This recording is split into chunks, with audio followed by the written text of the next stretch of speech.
بسم اللہ الرحمن الرحیم۔ السلام علیکم۔ بنی اسرائیل میں ایک نوجوان تھا، بہت خوبصورت اور نہایت پاک باز۔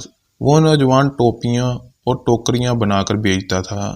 ایک دن بازار میں ٹوپیاں بیچتے بیچتے بادشاہ کے محل کی طرف نکل پڑا۔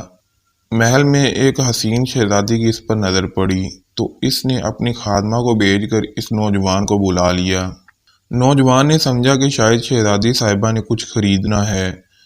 وہ خادمہ کے ساتھ محل میں داخل ہوا تو خادمہ دروازہ بند کر کے باہر چلی گئی اور شہزادی برہنہ حالت میں سامنے آ گئی اور بولی، اے حسین نوجوان، میرے قریب آ اور میری خواہش پوری کرو۔ نوجوان نے کہا، اے شہزادی، اس رب سے ڈر جو بڑا بے نیاز ہے۔ شہزادی نہ مانی اور دھمکی دینے لگی، اگر تو نے میری تسکین پوری نہ کی تو میں بادشاہ سلامت کے پاس شور مچاتی اس حالت میں جاؤں گی اور کہوں گی کہ اس نوجوان نے میری عزت زبردستی لوٹنے کی کوشش کی ہے۔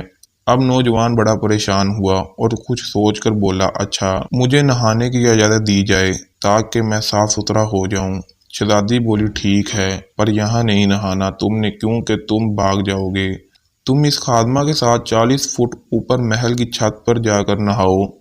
نوجوان مان گیا اور اوپر چلا گیا۔ وہاں جا کر جب اس نے دیکھا کہ اب کیا کروں تو اس کے ذہن میں اس کے سوا کوئی اور حل نہ آیا کہ 40 فٹ چھلانگ ہی لگا دی جائے۔ اس نے چھلانگ لگاتے ہوئے دعا پڑھی، اے اللہ پاک، مجھے تیری نافرمانی پر مجبور کیا جا رہا ہے اور میں اس برائی سے بچنا چاہتا ہوں۔ مجھے 40 فٹ نیچے چھلانگ مار کر مر جانا تو منظور ہے، لیکن تیری نافرمانی نہیں۔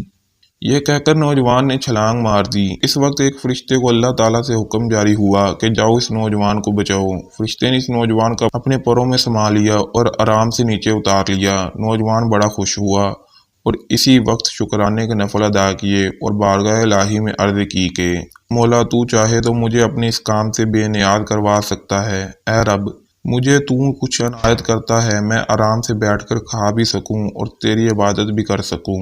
اس کی درخواست قبول ہوئی اور وہی فرشتہ جس نے اس کو بچایا تھا ایک سونے سے بھری بوری لا دی۔ عظیم نوجوان نے پھر سجدہ شکر ادا کیا اور بولا، اے میرے پروردگار، یہ جو سونا اس رزق کا حصہ ہے جو مجھے دنیا میں ملنا تھا، اس میں برکت فرما۔ اگر یہ اس اجر کا حصہ ہے جو مجھے آخرت میں ملنا ہے اور اس کی وجہ سے میری آخرت کے اجر میں کمی ہوگی تو مجھے یہ دولت نہیں چاہیے۔ نوجوان کو ایک غائبانہ آواز آئی، یہ جو سونا تجھے عطا کیا گیا ہے اس صبر کا 70واں حصہ ہے جو تو نے اس گناہ سے بچنے کے لیے کیا۔ اس نوجوان نے کہا، اے میرے مالک، مجھے ایسے خزانے کی حاجت نہیں جو آخر میں میرے اجر میں کمی کا باعث بنے۔ چنانچہ نوجوان نے جب یہ بات کہی تو سارا سونا اسی وقت غائب ہو گیا۔